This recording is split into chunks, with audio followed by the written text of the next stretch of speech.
And for more on this, we have joining us from our Abuja studio, Tobacco Control Program Officer, CISLAC, that's Austin Erame. Thank you for joining us on TVC News at 10. Now, according to the WHO, tobacco use is a leading cause of death, illness and impoverishment.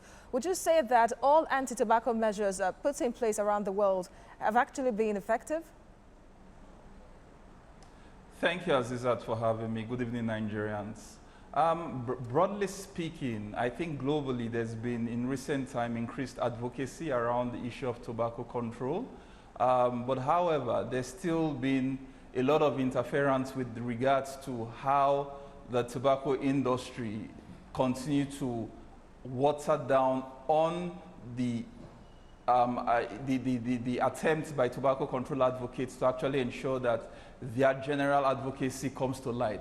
But how, in terms of how effective tobacco control measures have been, we are increasingly seeing that there's still increased number of deaths that arise from tobacco use and consumption. So generally, and there's that continued need and desire for tobacco control measures around the world to be scaled up and effectively implemented by national governments, including that of Nigeria. And indeed, and that's why many experts have said that smokers need help to quit because of the nicotine addiction and, of course, the risk of withdrawal symptoms that most of them go through, and then somehow they could even degenerate into using again. So what other measures do you think could be adopted to make withdrawal attractive to smokers?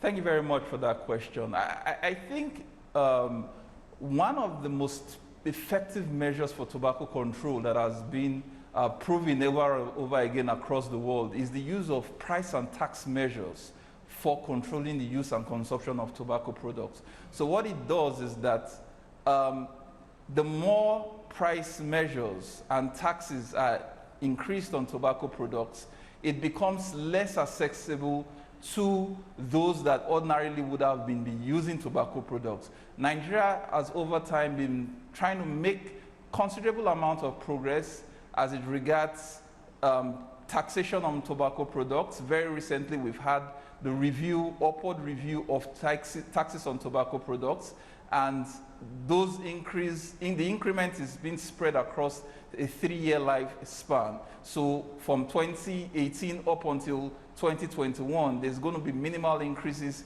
in taxes on tobacco products. And this is the most effective measure, even beyond all other measures that has been proven that across the world that tobacco products could be, the use of tobacco could be addressed. But do you think that would be effective at the end of the day, knowing, case in point, Nigeria, knowing that once you increase taxes or you restrict the spread of a particular product, that is when the price increases and then the attraction and hunger for it even increases? I lost. Okay, let me repeat my question because it seems, well, let me just repeat it anyway. You said that the gradual increment of taxes on tobacco use could help us stop or reduce the use of it in general. But I said that knowing, for example, Nigeria, that when you place a ban on a product, that is when it even becomes more attractive to users. Okay, so at some point I lost the audio, but I think you're talking about placing on a ban on tobacco products. Did I get you correctly? Saying that in general that placing increment of taxes on tobacco use might not be the only effective way.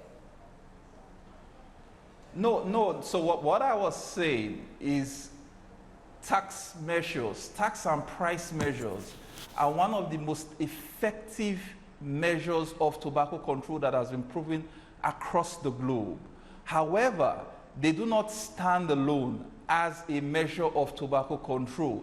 That is why you have the National Tobacco Control Act of 2015 that spells out numerous provisions that are contained as a national agenda led by the federal government to address the issue of tobacco consumption and use at the national level.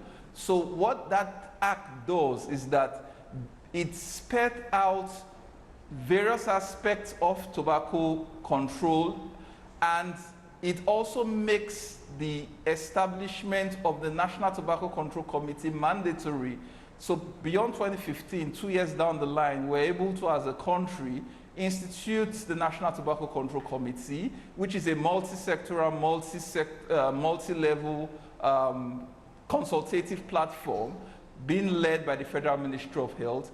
And that committee advises the Federal Ministry of Health on global agenda of tobacco control as it replicates at the national level, and how as a country we should progress in ensuring that tobacco control is at the forefront of the national agenda.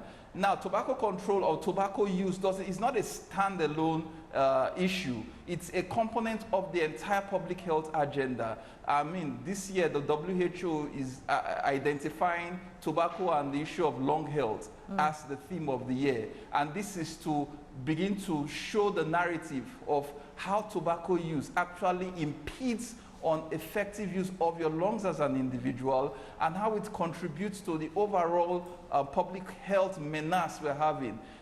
Globally, there's an estimated 8 million deaths from tobacco use, and majority of these deaths are actually linked to low and middle income countries like Africa, because the tobacco industry and companies have identified that developing countries have very weak policies, weak legislation, and weak national tobacco control programs to effectively address the onslaught of the industry. So it is incumbent on national governments like ours to identify tobacco use as a menace.